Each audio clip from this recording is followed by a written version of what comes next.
amores! Hoje a gente está aqui para mais uma aula de ciências e hoje nós vamos falar sobre relações entre plantas e animais. Vamos ver de que está falando isso? Vamos lá! Plantas e animais compõem um grupo de seres vivos que ocupam diferentes ambientes do planeta Terra. Os ambientes podem ser naturais ou modificados pelo homem. Lembra que nós já aprendemos isso? Ambiente natural é que só tem coisas da natureza, né? E modificado é aquele que tem a mão do homem, que o homem fez alguma coisa. Uma ponte, uma estrada, uma cerca, tá? Então essa é a diferença de ambiente natural e ambiente modificado. As plantas com flores, frutos e sementes formam o grupo mais numeroso de plantas da Terra e são chamadas de angiospermas. Elas vivem tanto nas florestas úmidas como nos desertos e na água. Nas flores estão os órgãos reprodutores masculino e feminino dessas plantas. Vocês sabiam que existem plantas femininas e masculinas? É muito estranho, né? Mas realmente existem esses tipos de planta. Vamos ver como que funciona essas plantinhas. O androceu é o órgão masculino formado por estames com uma antena na ponta, na qual estão os grãos de pólen. Cada grão tem um núcleo masculino. O gineceu é o órgão feminino, formado por pistilos com o estigma na ponta e o ovário embaixo. Neles estão os óvulos. Cada óvulo contém os núcleos femininos da planta.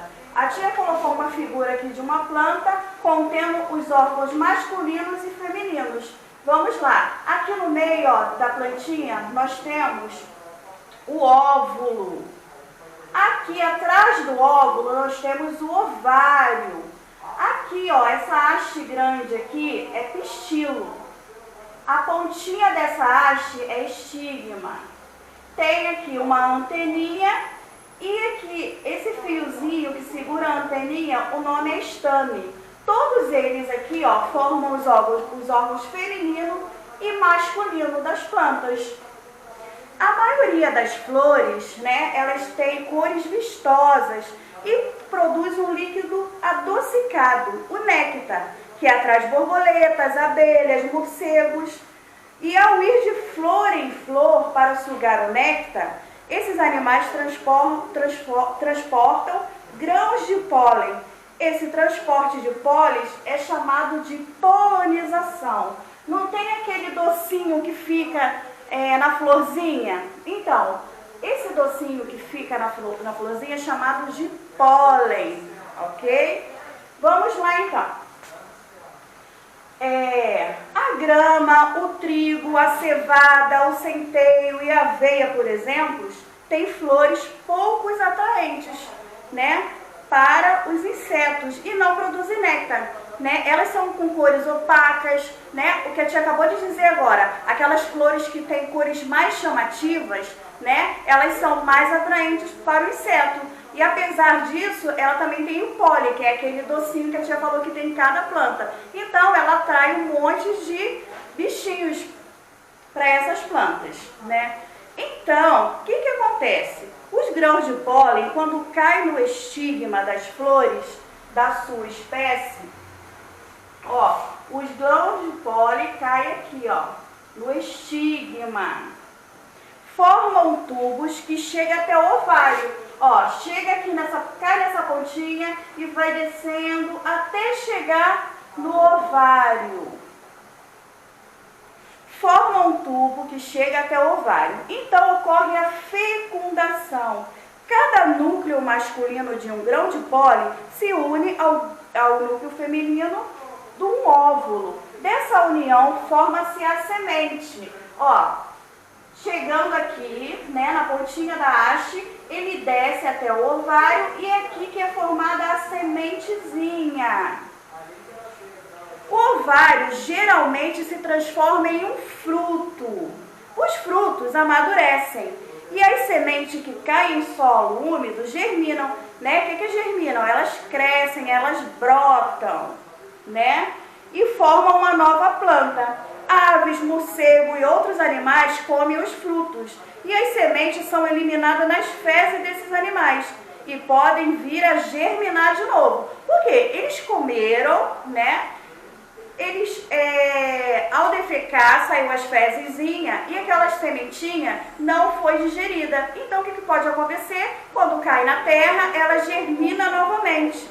E assim, novas plantas podem se espalhar por diversas regiões. Por quê? Porque eles vão ali, germinam, pegam a sementezinha e saem. Eles não ficam o tempo todo ali perto daquelas flores. Por isso que florescem, né, em vários lugares, dependendo de acordo com aonde eles andam, aonde eles voam, ok? Vamos falar agora sobre o grupo dos animais. A tia não falou da relação entre plantas e animais? Agora vamos ver a parte dos animais. O ser humano, os animais e as plantas precisam de alimento para viver. As plantas produzem o próprio alimento. Os animais se alimentam de outros seres vivos. Por exemplo, a aranha come inseto que come a planta. Essa relação depende de alimentar em que seres vivos se alimentam de outros seres vivos. Vamos lá. Um ser vivo, ele depende de outro ser vivo, né? A tia não acabou de ler que a aranha come o inseto que come as plantas? Então, é um ciclo, né? Um animal depende do outro para sobreviver. Esse ciclo, né, é chamado de cadeia alimentar. Vamos ver o que é isso, cadeia alimentar? Vamos lá. Produtores, consumidores e decompositores fazem parte da cadeia alimentar. Vamos ver qual é a característica de cada um. Produtores são os organismos capazes de produzir seu alimento. Eles são sempre encontrados no início da cadeia alimentar. Por exemplo, as plantas. As plantas, elas produzem seu próprio alimento, tá? É o único ser vivo que produz seu próprio alimento, são as plantas. Elas são produtores. Vamos ver os consumidores. O ser humano e os outros animais não produzem o próprio alimento, por isso são chamados de consumidores. Vamos lá, os outros seres humanos, eles não têm como, né? Nós não temos como fabricar nosso próprio alimento. Nós dependemos de outros animais para a gente poder se alimentar, não é isso? Então, nós somos consumidores, nós consumimos. Por isso, o nome consumidores. Os consumidores podem ser classificados em consumidores primários, consumidores secundários e consumidores terciários. Daqui a pouco a gente vai ver o que acontece nessa cadeia alimentar. Conforme os tipos de alimento que ingerem, os consumidores podem ser carnívoros, herbívoros e onívoros. Nós já falamos sobre isso, vamos estar relembrando. Vamos lá. O que são animais herbívoros? São animais que se alimentam de vegetais, como o coelho, por exemplo. Carnívoro, animais que se alimentam de outros animais, como a onça, as cobras e vários outros. Onívoros, animais que se alimentam tanto de vegetais como de outros animais, como o ser humano, o porco, por exemplo. Né? Nós comemos vegetais e comemos outros animais também. Então, nós somos classificados como onívoros. Vamos ver agora os decompositores. O que são isso, os decompositores? Vamos lá. Organismos que realizam decomposição. Os seres vivos morrem e são digeridos por ação de fungos e bactérias. Então, esses decompositores são fungos e bactérias. Durante a decomposição, formam-se substâncias minerais importantes para a fertilização do solo. Aquele resto de animais, né, que entram em decomposição, né, eles são sais minerais para o solo, são vitaminas para o solo. Então, eles são muito importantes. Elas são absorvidas pelas plantas, dando início ao novo ciclo. Vamos lá. Nas cadeias alimentares, geralmente, as plantas são os produtores, os animais consumidores, que são herbívoros, carnívoros e onívoros, enquanto fungos e bactérias são os consumidores.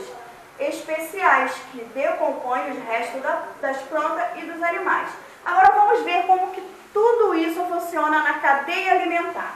Olhando aqui para a tia, ó, cadeia alimentar. Lembra que a tia falou que tudo começa pelos produtores, que são as plantas? A cadeia alimentar, ela é uma troca de energia. Vamos ver como que isso acontece, ó. Eu tenho os produtores, que são as plantas. Aqui eu tenho o consumidor primário. Alguém sabe me dizer por que é consumidor primário? Porque ele vem aqui, ó, primeiro. O primário vem de primeiro. Eu tenho um ratinho que come aqui as plantas. Depois eu venho para o consumidor secundário, que é a cobrinha que vai comer o rato. Depois aqui eu tenho o consumidor terciário, que é o leão que vai comer a cobrinha. E aqui eu tenho decompositores, que são fungos e bactérias.